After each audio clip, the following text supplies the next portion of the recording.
Welcome all, and thank you for checking in and listening. My name is Tegan, and I will be your host for this episode. Today, we will be speaking on the biggest issue the United States is facing currently, the national nursing shortage. Whether you realize it or not, it affects every single person listening to this podcast. Now, let's just jump right in. Imagine this, it's 2 a.m., you're in the emergency room, you're scared, alarms beeping, your heart rate increasing. There's only one nurse for 8 patients, all at the same time. Now, this is not an exaggeration, and this exact situation is happening every day across the whole country. This crisis is getting increasingly worse and shaking the very foundation of our healthcare. Our system depends heavily on the nurses as they are the base for the whole foundation.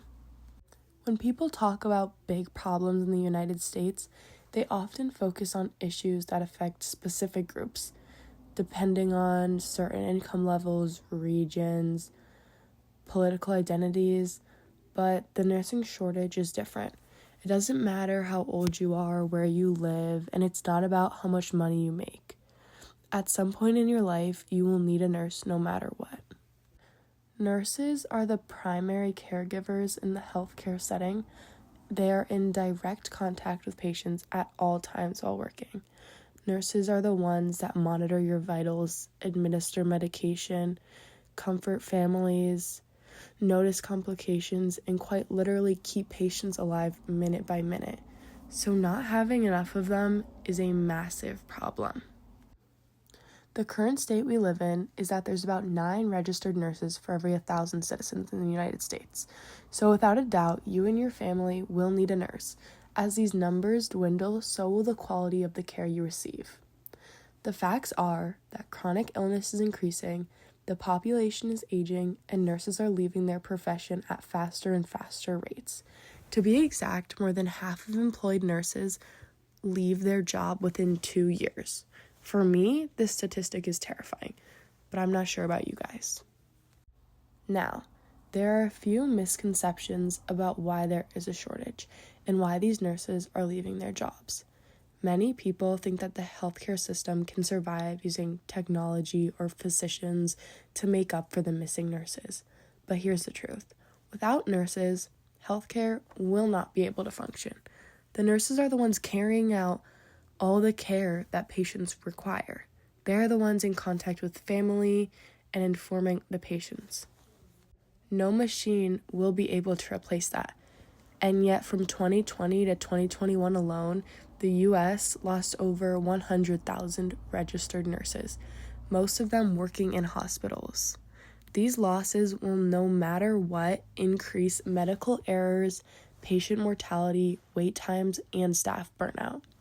According to these projections, the U.S. will see 193,000 nurse job openings every year through 2032. And just as you thought this was bad, these jobs are not being filled fast enough by new nurses either. You might be thinking, even though there are jobs opening up, there will always be new nurses to fill in. That's when we get onto the topic of educating the nurses. Now, you might be thinking, if nursing is so important, why don't we just train more nurses? Now, that sounds very simple, but the reality is that it's far more complicated than just training the nurses. Even though there is no shortage of interest in nursing, interest is not the issue. It's being able to receive the proper education you need to become a registered nurse. In fact, tens of thousands of qualified applicants are turned away every year. In 2023 alone, U.S. nursing schools rejected over 65,000 qualified applications. This is not because students weren't capable, but it's because schools lacked proper faculty, clinical space, and funding. There are not enough spots for everyone, which makes nursing school very selective.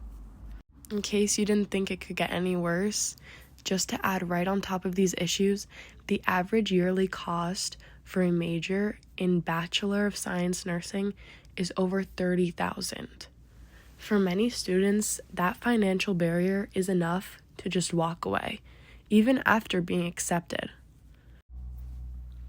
So while hospitals desperately need nurses, the education system physically cannot produce them fast enough. This continues the never-ending cycle. The burnout. Nurses are experiencing extreme burnout from their professions because of many reasons, which I will discuss in this section of the podcast. So nurses are having to deal with mandatory overtime, unsafe patient-to-nurse ratios, long shifts with little to no recovery time, minimal emotional support. While a survey reports of 56% of nurses feel depleted, 51% of nurses feel emotional exhaustion, and nearly half are experiencing full-on burnout. Just let those statistics sink in for a moment. Nurses are being trained at enormous cost, both financially and emotionally, only to lose them almost immediately. While nurses leave due to burnout, it just increases workload for those who are left, increasing the cycle. The current consequences. This issue is not some hypothetical problem that could occur or maybe it won't occur. It is very real and has already caused consequences that are set in and affecting so many people already. Since 2023, over 40 medical centers have closed departments or ended services due to staffing shortages. Hospitals across the country are reporting nursing vacancy rates exceeding 10%, with positions left unfilled for months. By 2026, the U.S. is projected to be 8% short of the national nursing demand. And according to the National Council of State Boards of Nursing, over a quarter of nurses plan to leave the profession by 2027. These statistics are very real and very dangerous. As these numbers continue to grow out of hand, it is important we all pay attention and do what we can. It's also important to know that these numbers aren't going to go down. This shortage is not going to be stopped if nothing is done, and many people think it will just because of COVID-19. So, as we bring up COVID-19, is it important to know that even though many are trying to place the blame of the shortage onto it, that is definitely not the case. COVID-19 definitely did not help numbers and obviously made the situation worse because it was very hard on every healthcare worker working during this time. But the shortage will not end just because the pandemic has, and these consequences will continue and the shutdown will happen. This misconception about COVID-19 being the main reason and cause of the shortage is just very false, and research tells a different story. As the shortage is due to long-standing conditions of chronic understaffing, mandatory overtime, and just lack of institutional support overall. And if COVID-19 was the main problem, we would have seen a recovery because the pandemic has been over for a while. We're going to switch gears here for a minute though. Let's shift perspectives. We've talked a lot about the nurses and the effects of that, but what about the patients? Picture an elderly woman waiting in a hospital bed. She's pressed the call button about 3 times because she needs help standing. Not because she's impatient, but because she's scared she might fall. The nurses want nothing more but to help her, but the nurse is already juggling 6 different medications for other patients, responding to alarms, and charting that must be completed. This delay isn't because the nurses don't want to help, but it is simply because they don't have enough staffing. When nurse-to-patient ratios decrease, patients' experiences will plummet with it. There will be longer response and wait times, higher infection rates, and increased complications. as well as greater mortality risk. For patients, it's not about the statistics, as we've talked about before, but it's about the care they can't and won't be receiving. Nursing is also built primarily on trust. Patients feel more comfortable with nurses than they do any other healthcare professional. This is because the nurses are there with them throughout the beginning to the end of their stay. But when too much is asked of these nurses and they are just pushed and pushed and pushed, that relationship will suffer. Nursing isn't just physically demanding, it's emotionally demanding as well. Nurses are the ones that hold patients' hands in their final moments, comfort grieving families, and witness huge amounts of trauma on a daily basis. But still, many of these nurses report feeling unsupported when it comes to mental health. As a nurse, you can try and ignore this for a bit, but it won't just disappear. And once it's pushed down so far and for so long, that is when burnout will come about. Without mental health resources, emotional labor will continue, and that's when burnout becomes unavoidable. Another reason why the shortage hasn't been able to be fixed yet is because of policy restriction. There are licensing rules and limits that nurses are not able to go across state lines to practice. Now, if they were allowed across state lines, they could relocate to high-need regions where they're needed the most. Now, many nurses would be willing to relocate and provide their care in the high-need regions, but legal barriers stand in the way of this. The nursing shortage is not always hitting every community equally. Rural hospitals are often hit the hardest and the fastest. These facilities are operating on smaller budgets, serving older populations, while also struggling to recruit healthcare workers. When even 1 or 2 nurses leave, entire departments can shut down. This is why fixing the policies could even help these hospitals in rural communities.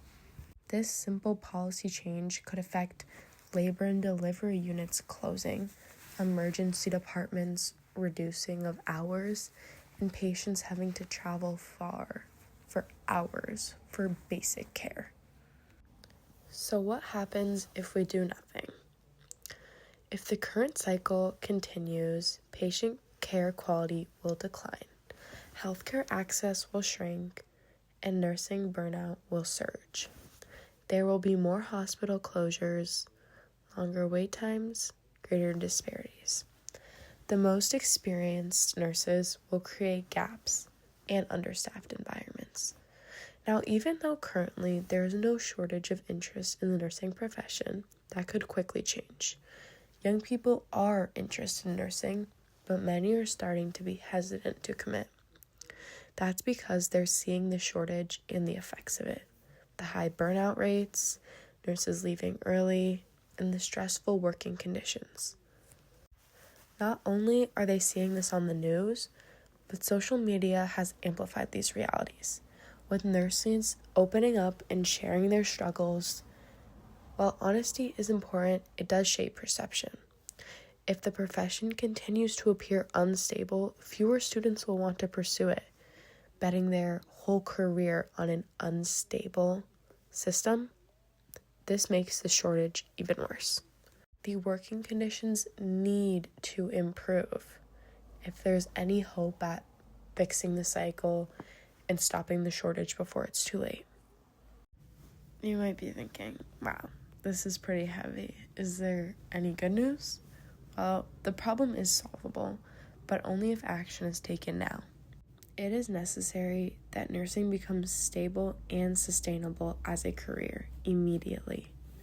The first thing needed will be workplace reform.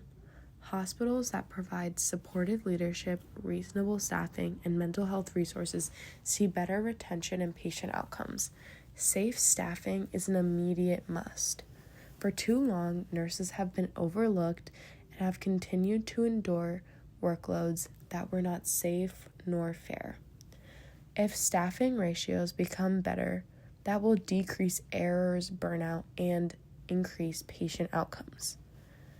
This is the first step in the right direction.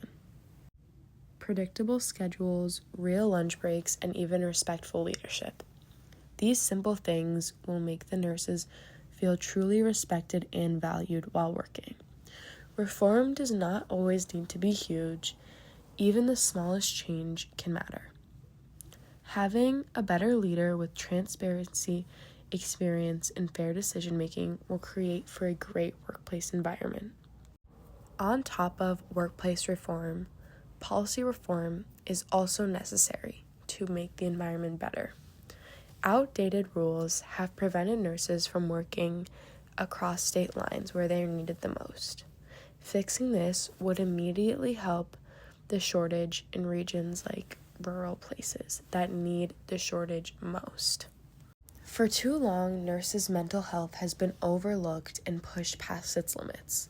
That is how we have gotten to this point, where burnout is simply common in too many nurses. It is extremely unfair that mental health support in healthcare workers is often treated as optional. For nurses, it should be standard, especially during long and hard shifts. Access to counseling, peer support groups, stress management programs will help nurses in the process of the emotional weight of their work. As well as those, education reform is one of the most important. There should be more hybrid options to make more spots available for students.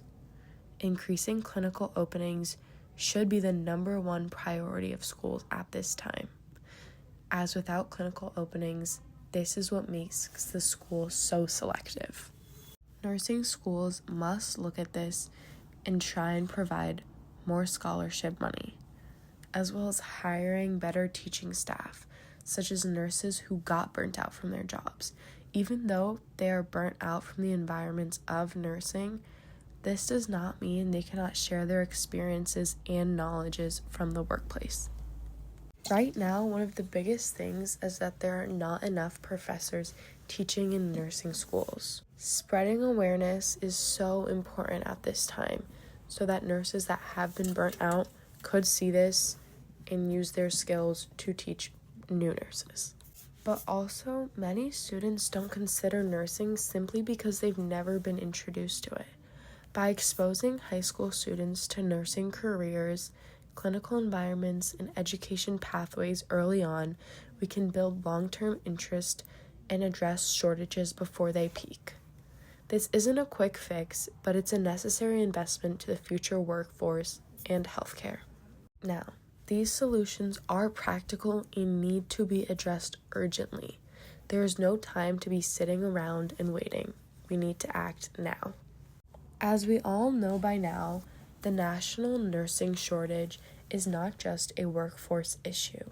It is a public safety issue, a patient care issue, and also a national stability issue. These nurses are the backbone of the healthcare, and when the backbone breaks, the entire system collapses. The United States cannot afford to ignore this any longer. Fixing the nursing shortage will mean safer hospitals, healthier communities, and sustainable future for healthcare. This isn't optional, but it's urgent, and it affects every single one of us listening right now.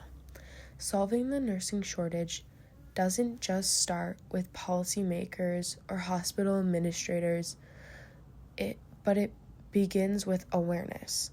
Understanding the role nurses play and the strain they are under should change how we view healthcare right now. This crisis deserves national attention, not quiet acceptance.